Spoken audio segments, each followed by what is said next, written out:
tout ce qu'il vous dira, faites-le.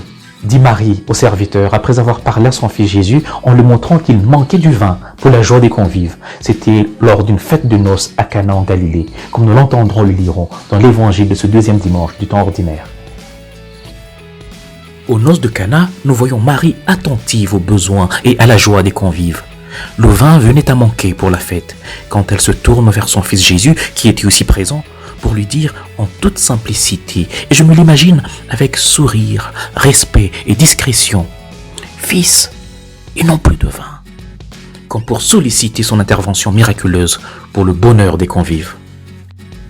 Ce à quoi Jésus répond par cette phrase un peu étrange, « Femme, qu'y a-t-il entre moi et toi ?» Certaines traductions anciennes diront même, « Femme, qu'y a-t-il désormais entre moi et toi ?» Et je m'imagine Jésus en disant cette phrase, sourire encore plus doucement. Et Marie sourit, comme deux qui savent une vérité qui est leur joyeux secret, que tous les autres ignorent.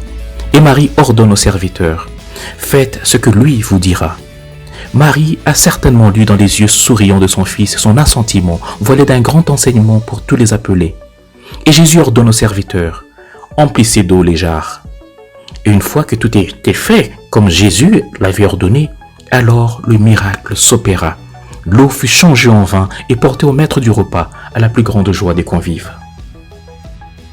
Je voudrais m'arrêter avec vous sur la contemplation de cette scène où Jésus dit à sa mère, « Femme, qu'y a-t-il désormais entre moi et toi ?»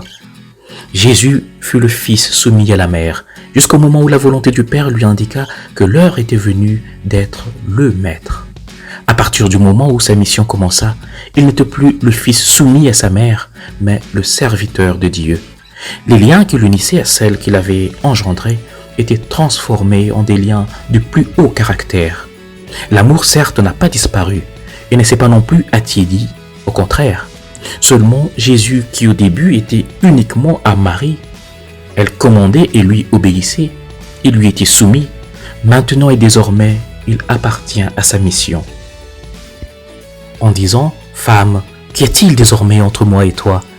Je m'imagine Jésus dire dans cette seule phrase « Tu m'as été tout, ô Mère, tant que je fus le Jésus de Marie de Nazareth. Et tu mets tout en mon esprit.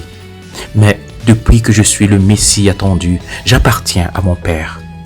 Attends encore un peu et ma mission terminée, je serai de nouveau à toi, tout à toi.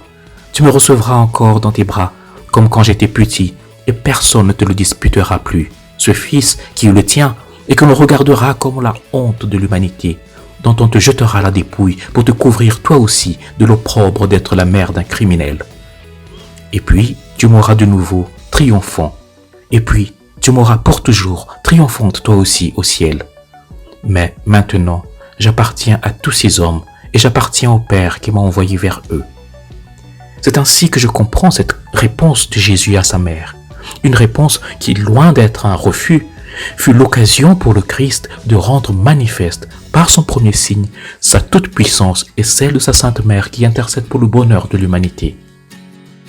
Le premier miracle de Jésus est arrivé par Marie, le premier, symbole que Marie est la clé du miracle. Jésus ne refuse rien à sa mère, et à cause de sa prière, il avance même le temps de la grâce. Prie donc avec moi. Seigneur Jésus, par ton premier signe à Cana, tu as voulu non seulement manifester au monde ta gloire, mais aussi nous révéler le rôle et la place de ta Sainte Mère dans ton œuvre rédemptrice pour l'humanité. Accorde à tous tes disciples une pure et sainte dévotion à ta Sainte Mère, à qui tu ne refuses rien, et qui du haut du ciel continue à intercéder comme à Cana pour le bonheur de ceux qui la convient encore dans leur vie. Amen. Que le Seigneur te bénisse et te garde, ta famille et toi-même, au nom du Père et du Fils et du Saint-Esprit. Amen. Bon dimanche chez vous.